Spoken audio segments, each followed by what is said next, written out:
conservatism dead in Canada? Will people ever wake up to what's coming?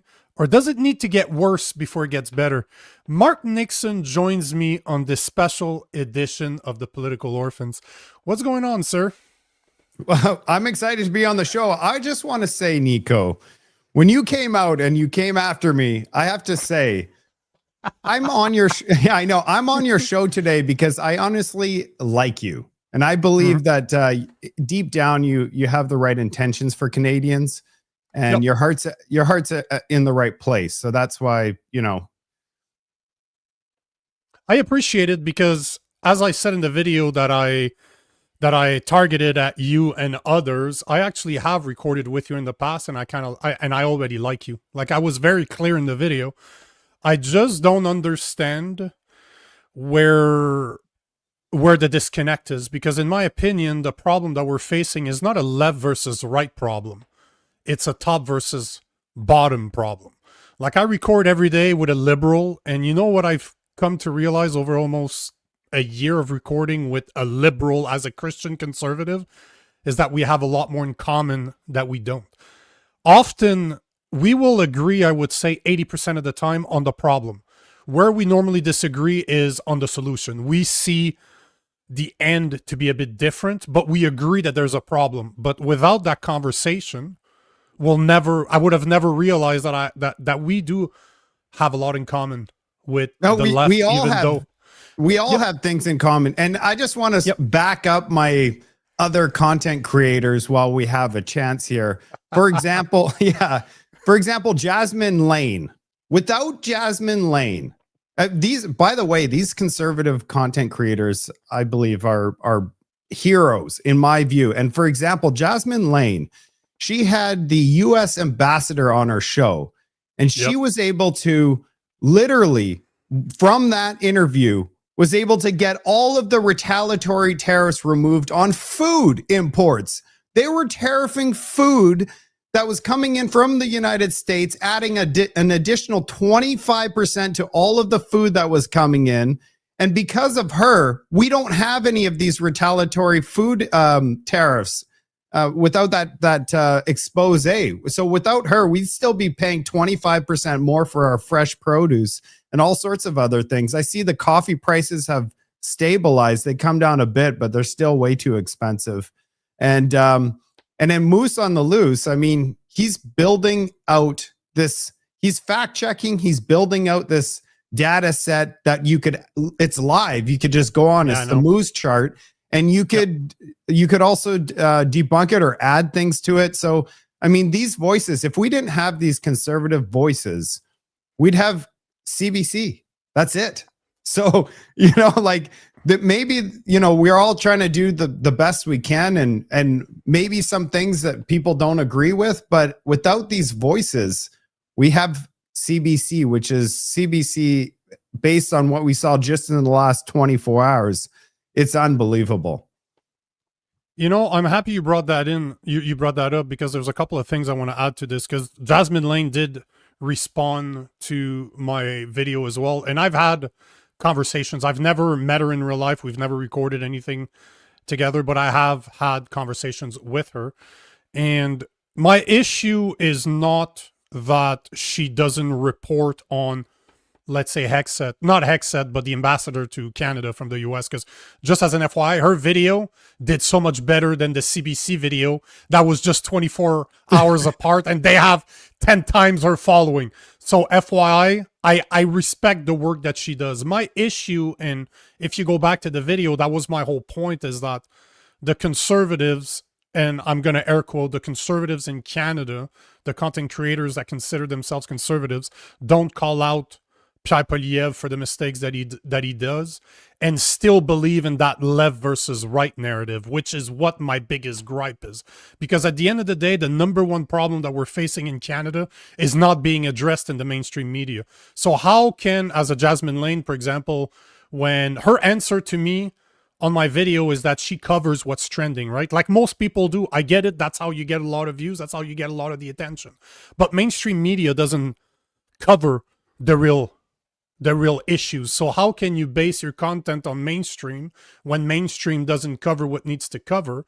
And how does that make us any different from the left if all we cover is what they want us to talk about, not what we know we should be talking about? And right now, my content is solely based, like 90% of what I talk is freedom of speech.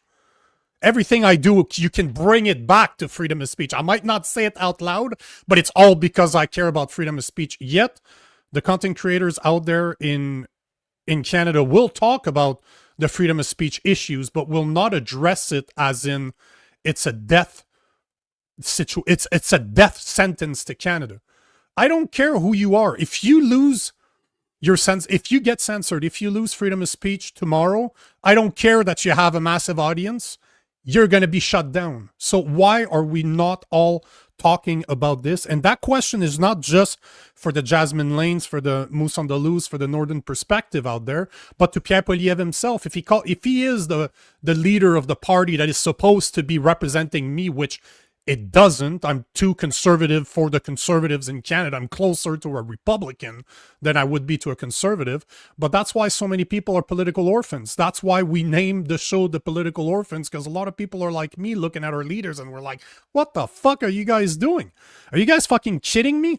Like, oh, awesome, you're talking about the pipelines. I don't give a fuck about the pipelines right now, because if you take my rights away, if you are able to implement surveillance bills and censorship bills, C2, C8, C9, C12, C16, C63, the new one that's coming. That's 6 bills right there that could destroy Canada as we know it. Plus the gun grab that they just tested in Nova Scotia, and now that they're going to go federal after taking 22 guns. 22 guns! I've had more than that before I started selling them out years ago. I know most of the guys that I know that have guns have a lot more than that. So that's my point, right? It's not that I don't agree with the topics that you guys talk about. It's just that I don't understand why the main focus of all your content is not simply around this, because if we lose it, all the rest doesn't matter. Like, Canada will not be Canada anymore if we don't have, although Bruce Party will argue with me, we don't have free speech in Canada. We have some type of liberty on certain things. We're allowed to say certain things. But if we lose the little bit that we have, guys like you and I will be censored and conversations will not be allowed anymore. That's the point I was making with that video.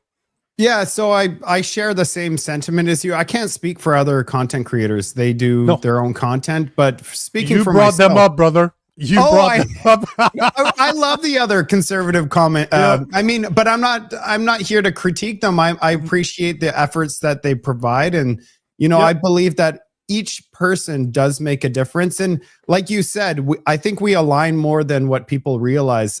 Just speaking on myself, I completely agree with you with the freedom of speech. Actually, on my channel, I've covered extensively Bill C2, Bill C8, Bill C9, and I continue to cover it. I'm going to do more content on it for sure. What I don't like is that I see the conservatives that they're, you know, trying to change the wording around. Don't change the wording around. Throw the whole thing in the trash. Why are we even talking about this? I want to see them just say this whole thing needs to go into the garbage can. We're not going to even entertain changing any of the wording. Why are we even changing the wording? We already have laws that are in place in Canada. Maybe they should start enforcing the laws that we already have. That would already be a start, in my opinion. I mean, we already have stuff. You said a lot of things there, so I had a lot of things that I wanted to add here. But go for it, man. The thing is if you look at the situation that we're in right now, it's starting to become apparent that what democracy?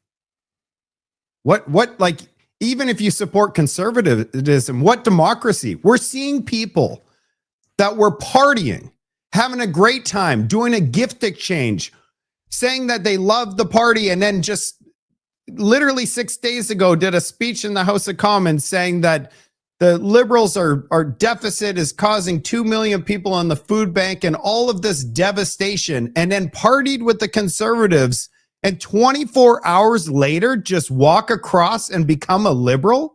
I'm sorry, but this is mind blasting. I don't understand how somebody was elected as a conservative to represent conservative values would just, and then party with them and 24 hours show up to the next party. Yeah, and you're talking about Michael Ma, obviously, that that crossed over to the Liberals yesterday. That's the second one since Chris D'Entremont did the same at the beginning of November. And then there's another MP, I don't remember what his name is, was supposed to cross over, didn't cross over. He just stopped being a conservative, but he's not a liberal.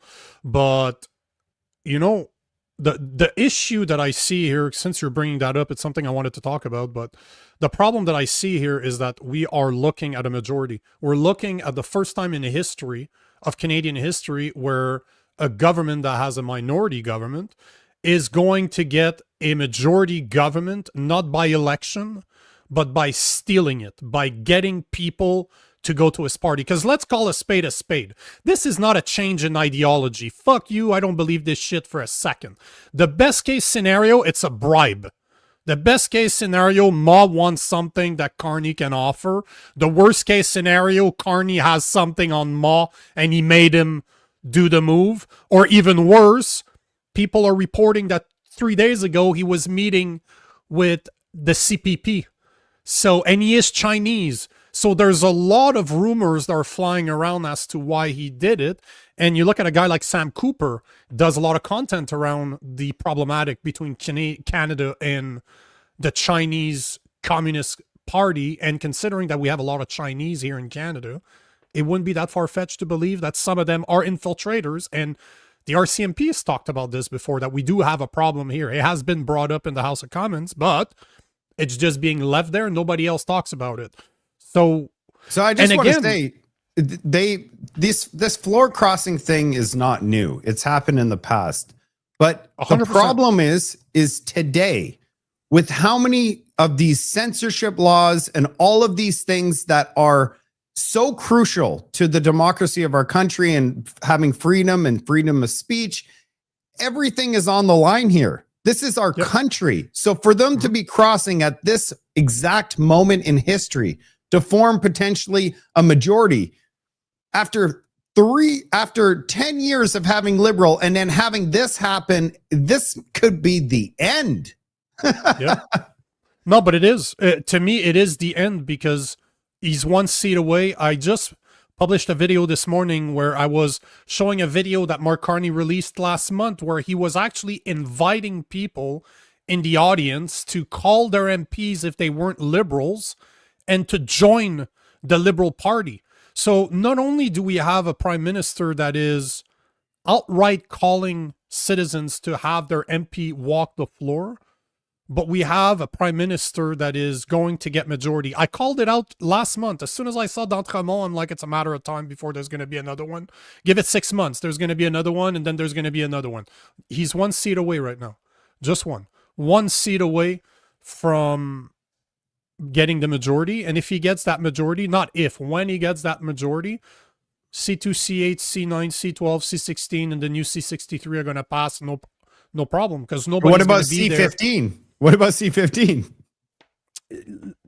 C15 is another problem. That's for the people that don't know.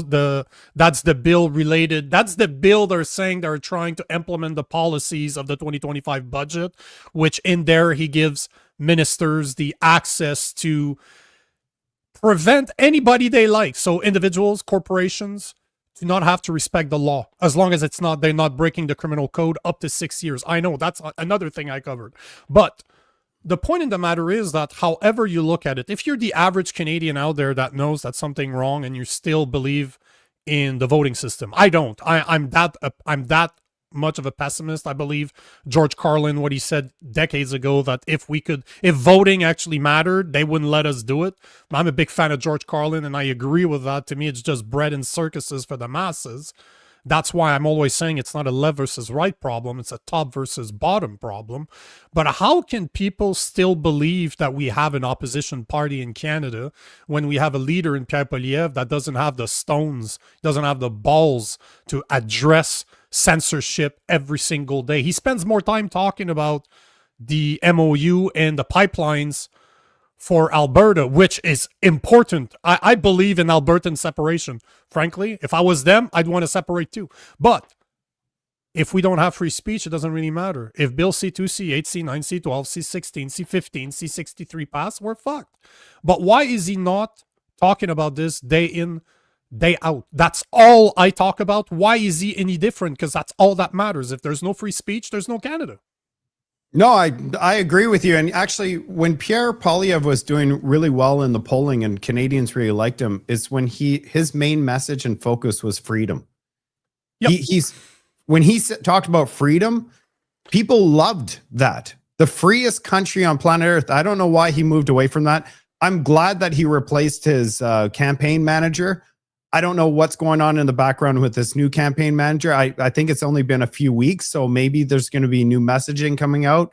Hopefully he's watching this podcast so that we could start hearing about protecting our freedom of speech and all of these bills.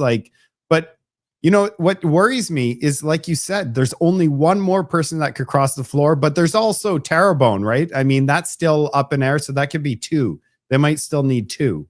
You're talking Terrebonne. That's a riding that's super close to here, but it's been shut down. They're not going to happen. Election Canada was pretty clear last time I went to court that they will not change the result. They will. What not. about what about the Quebec one? That's the one, Terrebonne. Oh, okay. That's right next to me. I'm in Montreal, so it's super close to where I am right now, and that's something I extensively covered. And for the people that don't know, there's the Liberal won by one single vote. Out of like 60,000 people that voted, they won by one vote. It went to the Bloc Québécois girl first, then it went to the Liberal. They appealed it, and it turns out that Election Canada made mistakes on the letters that were shipped for the citizens to vote by anticipation. The postal code was wrong, so many different, they won't give us an exact number, but there's more than one. I've seen at least 12 different cases, if I remember correctly, that were identified, that complained. So that would have changed the complete election. That would have given the election to the Bloc, but they refused to change it, and so it stays for the Liberal. And that is just one of the many instances where the fuck is Pierre Poilievre? Why is he not talking about this? As in, do you need more proof that our elections don't matter? Because not every vote is the same. You know what George Orwell said in Animal Farms? All animals are equal, but some animals are more equal than others. That's what Election Canada proved right there. All votes matter, but some votes matter more than others. Yet he never addressed it. There's no politicians that are. I'm ripping into Pierre Poilievre because he is the leader of the party. He is the leader of the party that should represent my values, which he doesn't. He doesn't, and he doesn't talk about what matters, because that's a great example. Can you still have faith in Election Canada when they openly made a mistake, will not take the steps necessary to rectify that mistake and say, you know what, we're going to leave the result as is? Can you imagine being able to do that at your job? It makes no sense. I made a stupid mistake that changes everything, but you know what? Fuck you, boss. I don't give a fuck. I'm not changing it. That's your problem, not mine. We're just going to leave it as is. That's Election Canada. So how can you have faith in their election system? And, you know, here's a question for you, because that's something I wanted to ask you too. Talking about elections, as much as on, don't quote me on the date, I think it was November 17th that they finally voted. The last vote on the federal budget was, like on the Liberal budget, was on November 17th or November 18th. It's either or. But on November 7th, the Bloc presented amendments to the bill, to the budget. The NDP voted in favor of the amendments, so did the Green. So all the Conservative had to do is to vote in favor of the amendments, and our government would have fallen. We would have had a Christmas election, Bill C2, C8, C9, C12, C15, C16. Well, C15 wouldn't have existed. C16 wouldn't have been tabled. They would have all gone removed. They would have had to go again at it if they want Parliament resumes. Why didn't Pierre Poilievre take the election? Yet he voted in favor of the Liberals. He saved. The only reason we still have a Liberal government in Canada right now is because of Pierre Poilievre. He had the power to change that, chose not to, went on the speech of Canadians don't need what was it? They don't need a expensive election. They want an affordable budget. It's not expensive, it's something else. But the point in the matter is that he had the chance to do something about it, chose not to, then 10 days later acted in the House of Commons like, we're going to vote against the budget. Motherfucker, please. You had the chance to do it 10 days ago and change the future of Canada. You chose not to. Now you're acting. Why? Why are we not calling him up on that? Well, what I wonder is how they're feeling today, knowing that there was I think they didn't know about another floor crosser. I think they thought it was done because they thought, and we heard about CBC as well. They said if there was any more floor crossers, they would have crossed at the budget day. So they were probably confident that that everything was shaken out. And to see the floor crosser today, they're probably looking back on that opportunity to take down the government and saying, ooh, we should have probably done that. Right? You have a lot more faith than I do, man. You have a lot more faith than I do. No, but the thing is that, you know, there is strategy here. They probably looked at it and said, if we go to an election based on the polling, I guess they believe the polling. They're like, we're gonna get decimated, you know, based on the polling.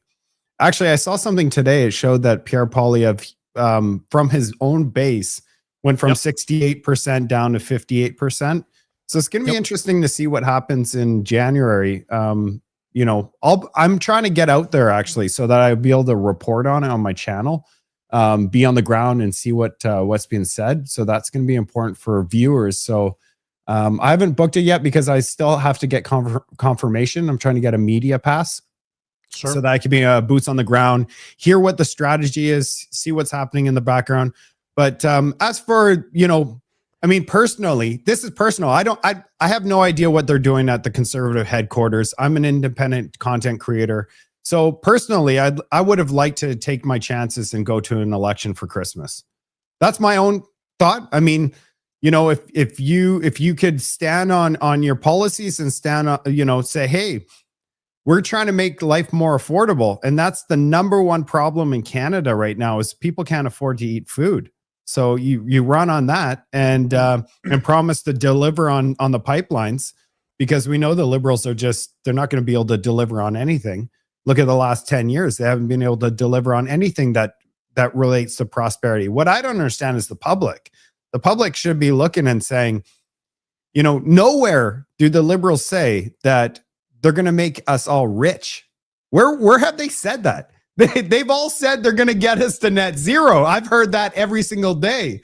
But with the net zero, we're also going to make you rich and net zero. Like, they don't say that. They say we're going to get us to net zero and competitiveness and all this other stuff. But at the end of the day, net zero represents zero economy, in my opinion. But again, that's the Liberals are going to say whatever they need to say. They're going to blame the bad orange men to the south for 11 years now of terrible Liberal policies that have decimated our economy. They will chase after a $6 billion deal over 5 years instead of sitting down with Donald Trump to make sure that a $600 billion a year trade deal continues. So they're just smoke and mirrors, and the Liberals, the boomers, especially the boomers, because let's be honest, it's the people above 65 years old that have not been hurt by the economy yet that keep on voting for the Liberals if you look at the exit polls. But at the same time, you can blame them all you want, but our Conservative Party is not doing much either. They're not calling this stuff out the way that it should. Saying it every now and then is not the way it works. You know as well as I do how content creation works, how marketing works. Pick 2, 3, 4 things that you talk about all the fucking time, and everything that you do, you bring it back to that. You use what people are talking about to say, hey guys, yes, this is happening, but this is what it's really about. Why can I know this after 10, 20 years in sales and high-end sales, but people with massive teams and millions of dollars behind those teams cannot figure that out? All Poilievre has to say right now, if he had the balls, because that's the first thing he doesn't have. He doesn't have the courage to do it. That's his biggest problem. He's not a leader. He is not a leader. He's not a courageous guy. But let's say that he did.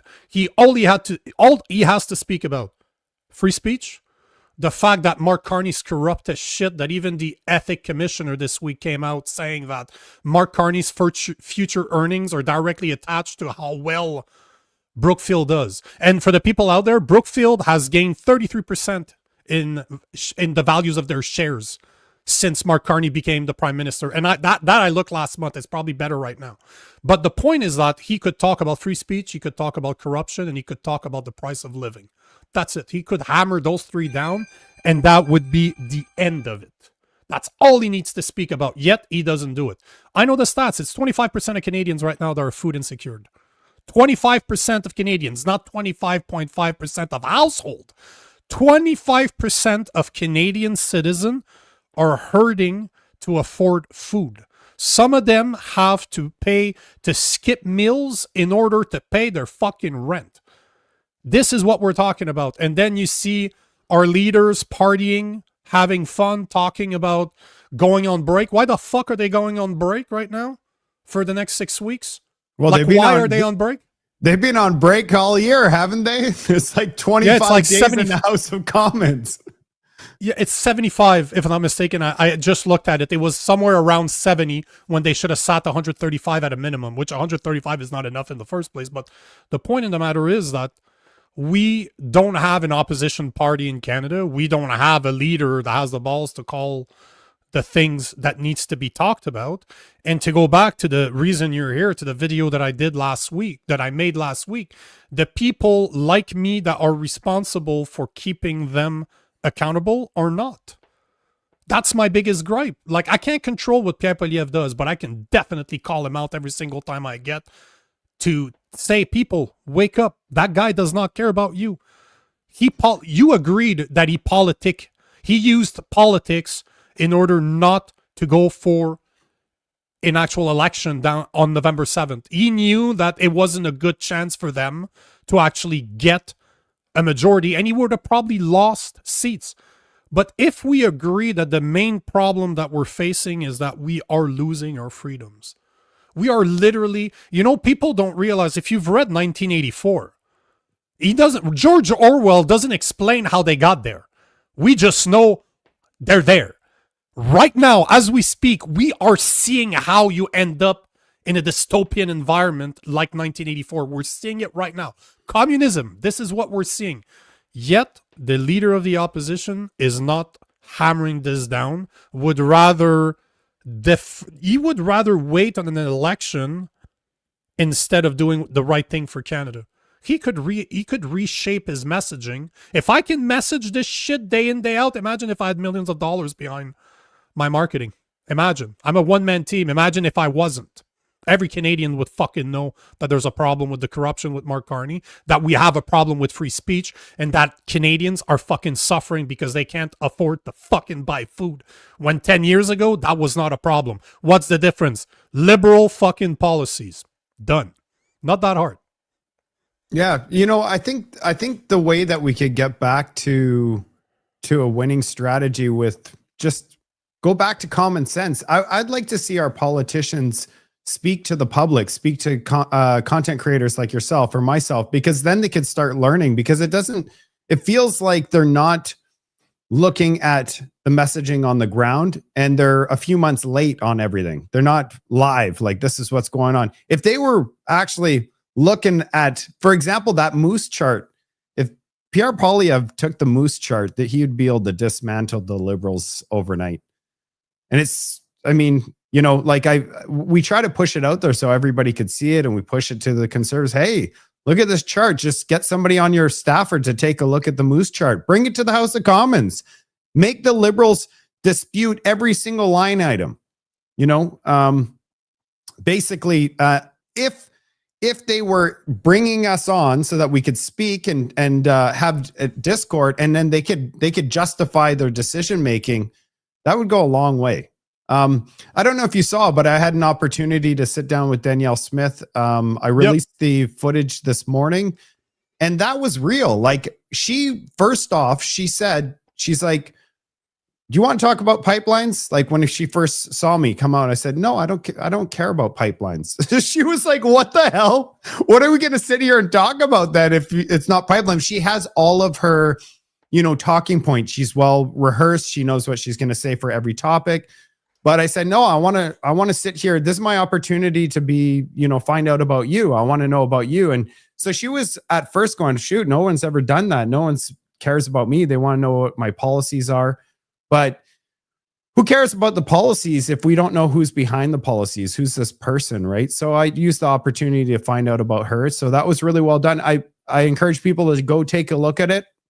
But I'd like to see this for all politicians. Sit down with people from the public, common sense people, any people. I want to hear, that's real, just asking real questions. And none of the CBC scripted stuff and they already know the answers. That's why nobody's paying attention either. You go to CBC and they're just talking their talking points. There's nothing real. We need real to come back. And I hear you. It's really discouraging, Nico. And I mean, we're on the same page with the problem. Like, free speech is nothing comes back. Plus, if we start losing this stuff, just look at 9/11 when they started. Before 9/11, you could go on a plane. There'd be no metal detectors, no nothing. You just walk right onto a plane. And there was very little problems. There was no issues. And then as soon as that happened, they put on the security on the metal detectors. I mean, really, that was just for the public to start, going through. They never removed any of that stuff. So anytime they start putting new things on, they never go away. And it doesn't matter who's in politics, what side gets elected. These things are forever. So that's what's concerning to me. I'm going to go back to what you said about the Moose chart, because I know the Moose chart. I follow Moose on the loose, not because I agree with his opinion, just because he's very researched. Like, that dude is very solid on his research, and nobody can take that away from him. But he is still one of them guys that will not talk against Pierre Poilievre. And you know why they're not talking about his Moose chart is because Pierre Poilievre and Danielle Smith are part of the problem. They're not the solution. If you dig long enough, you will realize that they are part of the same team as Mark Carney. Look at the MOU. The only reason people are not destroying Danielle Smith on their content is that they did not really read the MOU.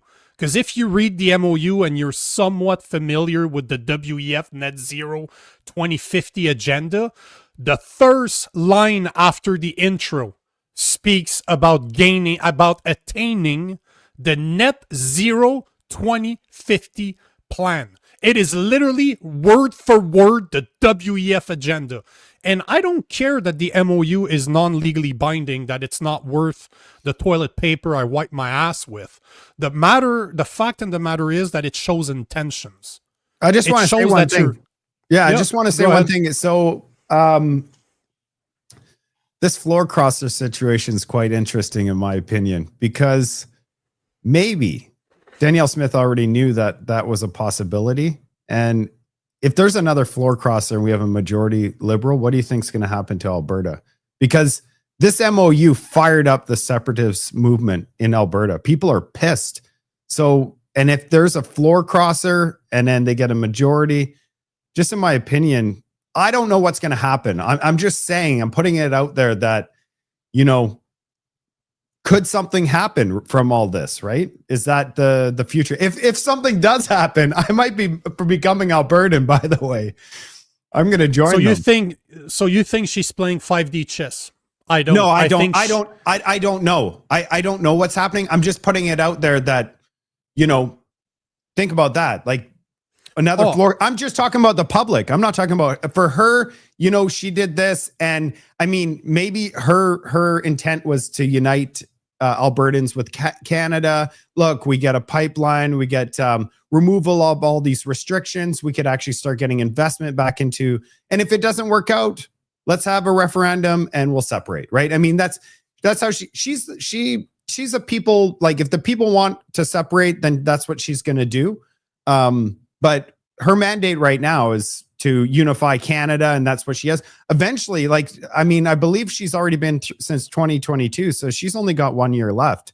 She's going to have to go back to the polls eventually, so I don't know what's going to happen there. But all I have to say is, with this floor crosser situation, this is new information. I mean, Albertans might be looking at the floor crossing situation and be like, it's time, guys. It's time to do something. Well, I don't know. I'm just putting it out there.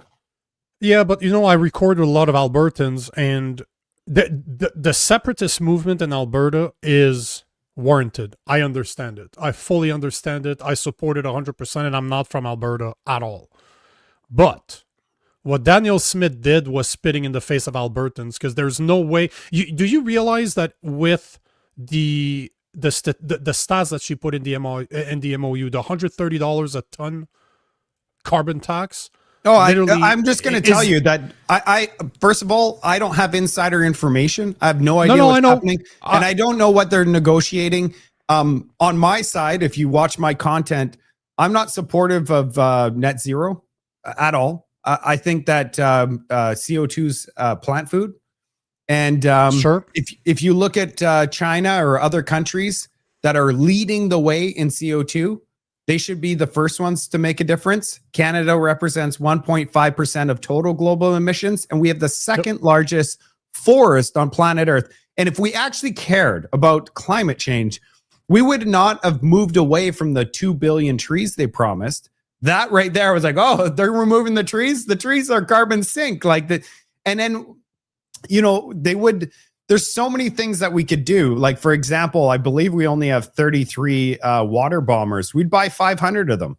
We'd actually be building factories to create these water bombers. We have the technology. It's in Calgary. We would ramp that up, invest projects of national interest to create 500 of those in the next 5 years, so 100 per year. And it's without even a fire. What we would do is use those planes, go into the lakes. We see that it's red alert, like the fire danger is on red, and we just start watering the forest with the planes. Bomb the whole forest. Make it. Put water on it. We clean the forest. We don't clean any of the forest. So to me, it's nothing to do with climate change. It has everything to do with, look, we got this problem, and then they could abstract as much money as possible for their solution, and they're all invested in all this stuff. So we know this. But that's the point I'm trying to make. The MOU proved that Danielle Smith's on board with the green agenda. I don't care that it's not legally binding. The fact that you agreed to sign it shows your intentions. And if you look at what's going on in the UK right now, they're talking about having carbon footprint limitation on the individual.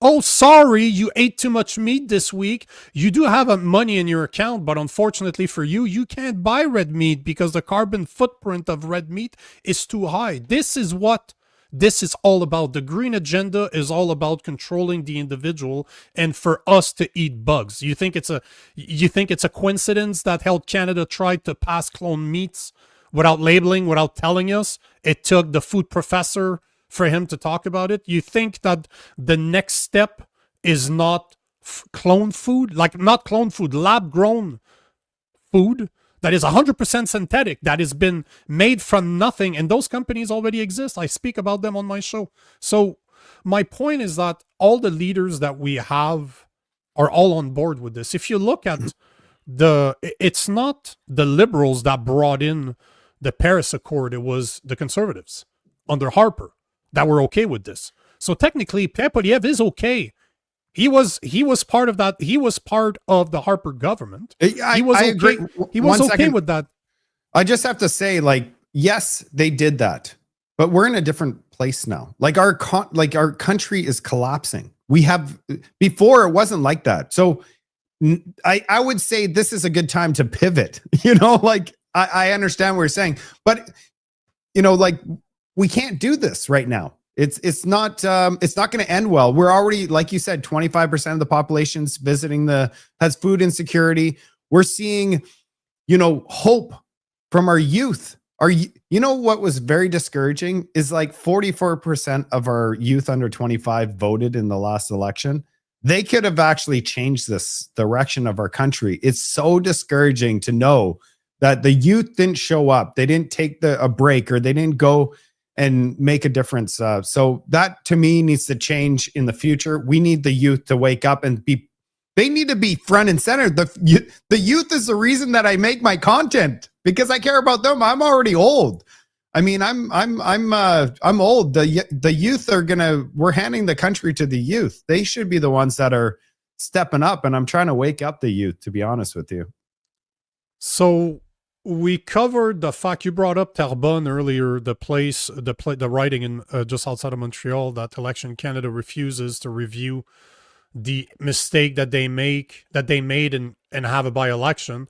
So just that shows us that our elections are not solid. They can be controlled. Clearly, they're being controlled right there. Is it intentional? Is it not intentional? I don't care. The fact of the matter is that our elections are not foolproof. And how is telling our youth to vote for somebody that calls himself a conservative that is not a conservative going to help us get better? Because I don't think we can vote ourselves out of the situation in which we are in. I don't know what more it's going to take for people to realize that our elections are compromised. Election Canada showed it during the last election. And we have a leader in the opposition leader that is Pierre Poilievre that's not ready to stand up to the right things and even call an election when that's the only time he will have. Because there's no more calling elections now. Well, I look forward to your solution, Nico, because I'm all about learning. That's why. You know what the solution is? The solution sucks. Unfortunately, the solution sucks. If you look at history, you know when people learn? When it is personal. And right now, the average Canadian is not suffering enough. It's going to have to get worse before it gets better. The problem that we're facing right now that scares the living shit out of me are digital IDs. Those are the problem, because once that to me is the line in the sand that we cannot cross. If we accept digital IDs to rule us, we are screwed, because they will. You made a post about this week. I was talking about it on my show yesterday about how the EU and Canada signed the MOU, a digital ID MOU, an AI MOU to work on a framework to put in place digital IDs that could be used cross-border. So this is just a matter of time. Do you have that post? Yeah, I have it in my notes. But the point I'm trying to make is that we have that coming. Nobody's talking about this. Nobody in Parliament is talking about this when we have Evan Solomon, the AI minister, a guy that used to be a fucking mainstream broadcaster, responsible for technology that he has no fucking clue about. And he is the minister of AI, and he's the one talking about digital IDs. Are you serious? He's just taking orders. He's taking orders. I have to say, like, I broke the story. It's almost at 300,000 views. And this should terrify everybody, because Mark Carney in August said that we're not doing digital ID. It's not on his radar. Well, that was a lie, because now we find out that they've been working on it. And I believe that they've been working on it before Mark Carney. Well, Mark Carney's been in the picture for the last 5 years. So, but Justin Trudeau, like they were already working. That's why he went to Europe and he was talking about, AI. Remember that when he was it in Ukraine or wherever? And he was talking about AI. That was earlier this year, actually. They've been working on it since 2021, 2022. You can go on their website right now and go digital IDs. You will find references on the Government of Canada website where they refer the framework that they had put in place for vaccination passports that would be cross-border. So the framework is already there. They've already been working on it for a while. Nico, I think what would be valuable to the audience is if you talked about what it means, like the risk to the public. Like, what are the risks, right? You reposted, I was looking at your timeline earlier, and you reposted a video. I cannot remember what her name is. Very, very nerdy looking girl. And she always talks about digital IDs. She is probably the best I have ever seen at breaking it down. She is phenomenal at what she does. She is so researched. What's her name again? Because I want to encourage people to go watch her stuff, because that woman is a beast.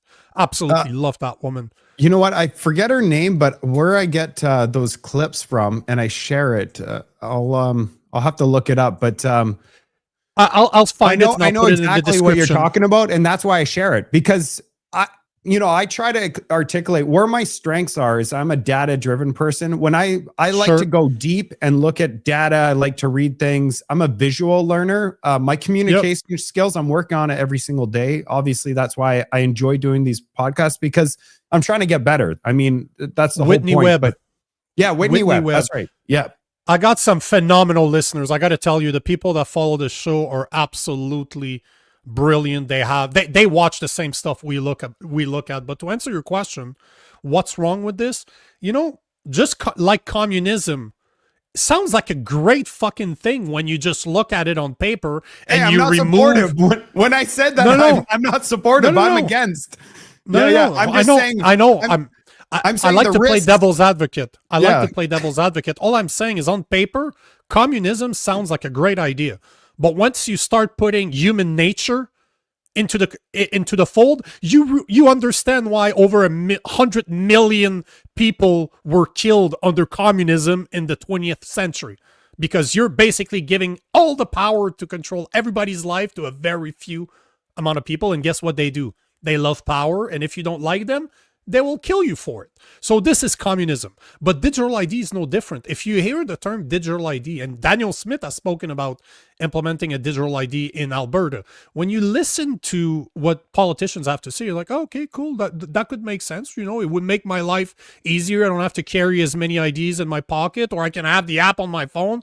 Everybody has their phone. They're going to forget their wallets before they forget their phone. So if you just take it from a non-questionable part, you just like, oh, you know what, it's not bad, okay, it sounds great. But once you start understanding that, look at what's going on in Australia right now, being the perfect example. They just banned social media for anybody under the age of 16. People are like, oh yeah, great, awesome, kids should not be on social media. No, okay. I'm not like it's awesome. That's no, because where are the parents? Where are the parents? Exactly. But the part that people don't understand is that in order to implement social media restrictions on people below the age of 16, that means that 100% of the people need to prove that they're over 16. So now you need to provide data. You need to provide a government approved piece of ID that you need to attach to every single social media platform that you own. What is that? The same thing as a digital ID. You want the government to accept you as a citizen, you need to attach your credentials to something that they create, like your medical records, for example, because medical records are now electronic, and they have been for a very long time. So a digital ID in itself is not that big of a problem if you don't explore what comes next. It's a transitional state. Well, the digital ID, the next step is biometrics. And if you look at, what was the company? I wrote it down. I think you talked about it in your post. There's a company, there's a website that you linked in your post, and they believe in biometrics for digital ID. And in the framework that Canada has right now, they speak about biometrics. That one of the reasons why they want digital ID is to be able to attach the biometrics to it. And this is where people like Whitney Webb talks about it and how dangerous it is, because now you have a digital ID that is attached to biometrics. What is biometrics? It could be your fingerprints, could be your DNA, it could be facial recognition, it could be your iris, it could be anything that identifies who you are. Now that is attached to an ID. We have cameras all over the place. And during COVID, this is something that people don't understand, but during COVID, I was still working for one of the biggest telecommunication companies in Canada. You know what they did during COVID when everybody was locked up? They built a shit ton of 5G towers all over the place. And I'm not going to talk about the vaccine and all that shit. Forget that part. The reason they built so many 5G towers is that if you look at 5G compared to 4G, the field that it creates in order to be reachable, you know, you look at your cell phone, oh, I don't have any bars. That field, the way that you reach the tower on 4G is wider, longer, but the throughput is not as high. Yeah. There's what we call latency. The time that it takes from information to go to point A from point A to point B takes longer. Under 5G, that field is smaller, but the throughput is so much higher. It is what we call real-time technology. So now we have cameras that are wireless. We have everything that are wireless all over the place. So implementing a digital ID that has biometrics, you can then track people just like they're doing in China. And this is the reality. I think it all stems to go back to the carbon footprint. So they're going to be 100%. Able to. Yes, that's what it's all about. So they put your digital ID, and then this is how much carbon you're allowed today. Mhm. And what terrifies me is when I said, okay, well, how much carbon is allocated to you? And then I'm like, what? I could only have a fraction of a piece of steak today. When I looked at what they said for each person, the amount I think is 25 grams of meat. I don't know what it is, but it's something like a small rock of meat. And that's it. But this is just one of the examples that they're going to control you on. But look at what happened in Vietnam. I don't know if you heard about that, but a few months ago, Vietnam went 80 million Vietnamese were debanked for not accepting the digital ID. What happened during the Freedom Convoy? We got donors and people that were part of the Freedom Convoy that got their bank account frozen. And that was unconstitutional, yet banks went with it. So you don't need to look very far to see that our government is ready to debank people if you are creating a problem. So digital ID, but hold on. All I have to say, digital ID is going to be attached to biometrics so that you can be tracked all over the place. And then your financial are going to be attached to it so that they can debank you or control you. All in the sake of being simple. I have a question. The convoy, how did they get the crypto? That's what I've always wondered. I'm still questioning how they were able to confiscate and get the crypto. And I believe it was Bitcoin, $5 million of the Bitcoin. I don't know what the number is, but I know they froze the crypto. I thought crypto was untouchable, but I was actually, before I was like, oh, I'm going to buy all this crypto. And then after that, I'm like, oh, wow. I've always questioned it after that, because I'm like, how did the government freeze the cryptocurrency? It was supposed to be what we call decentralized, where nobody knows who owns crypto, who the owner of certain cryptos are. But there are people out there that believe, and I have no proof for what I'm saying, I'm just going from theories that are out there that would explain why it happened, is because it is not decentralized.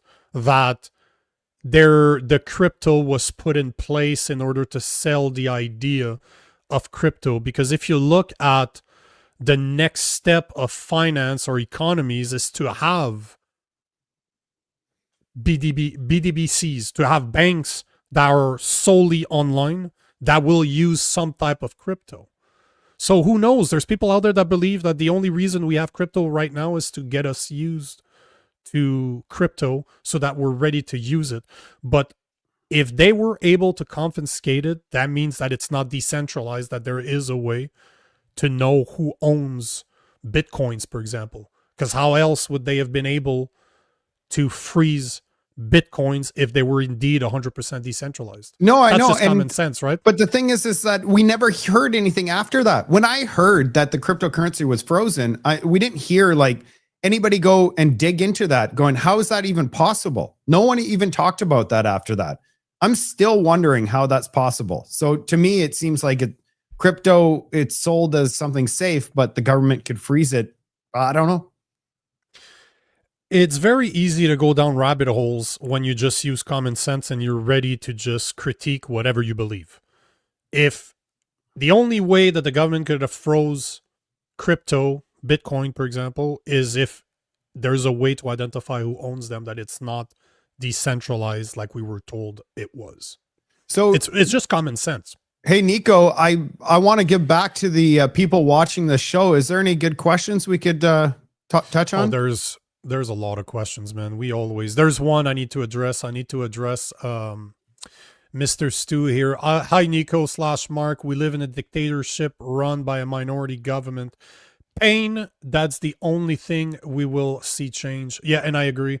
That's the only thing that will bring more change. That's what I was saying earlier. We're not hurting enough for people to realize, want to what's admit the level. We're already at 25% of the population that could barely afford to eat food. Like, what's the level of pain we need to get to in order for change? That's my question. I have no idea what that looks like, but what's the level? 50%? Everybody's... You know what I think is going to be? And again, this is speculative at this point. I have no proof because I can't see the future. But I think people will start to wake up when they see their loved ones being arrested for tweets that they make online, similar to what you're starting to see in the UK. Yeah, but nothing like, oh no, actually, I think yesterday they brought, there was a protest in the UK with farm equipment. They brought it in. I'm not too sure if you saw that. Yeah, it's always somehow related to Tommy Robinson, but the farmers are going to complain, of course, but we're not hurting enough right now. And I don't know what a magic number. There's no history doesn't provide us with magic numbers. Just history provides us with the fact that human beings have a very short memory, and it's hard for us to be convinced that something is happening unless it really affects us directly, and that's the problem. I'm afraid that if they get Bill C2, Bill C8, Bill C9, and all these bills, if they get all these bills approved, it doesn't matter how much pain that we're facing. They'll just delete people that speak up. That's the problem. Or jailed or whatever. This is what I'm saying. This is why I'm thinking that digital IDs are the line in the sand, because if we do not have freedom in a sense where a government can deplatform us, no matter that it's medically, financially, they can literally turn us off, similar to what we saw in Enemy of the State with Will Smith back in the 90s, we're done. Because with technology, AI is what's changing the game. If you're familiar with Palantir, the type of software that uses AI to run through so much information and make sense of it and use it to track people or potentially track people is fucking dangerous, but the technology is there. So I don't, there unfortunately, man, there's no answer to your question as in by 7 months from now, people are going to wake up. They're going to need to hurt more. But, you know, at the end of the day, man, the expression says that you can vote communism in, but you can't vote it out. You're going to need to fight it out. And I don't see any difference here. As much as I don't prone violence, I don't want to tell people to be violent by any stretch of the imagination. I don't know, man. It's unfortunate that we don't learn from history, because throughout history this has happened many times before, but never to a point where it was worldwide all at the same time, because everything that we're talking about here is happening in the Western world. It's happening all over Europe. It's happening in Australia. It's happening here. Man, I was hoping AI was going to save us. That was what I was hoping for. I said, you know, this AI thing could save the world. What we do, like I've already heard, is like train the AI to be civil and fair and be able to assist in making this world a better place. You know, it has the potential of doing it, but unfortunately, the people that control it don't want that. It's all about control. Yeah, luckily there's people out there like you, Nico, and obviously myself and other people, because I do feel like sharing the information right now at this crucial moment is important, you know, and we're putting our faces out there. We're putting our life on the line to educate Canadians. So thank you for all the stuff you do. Man. Yeah.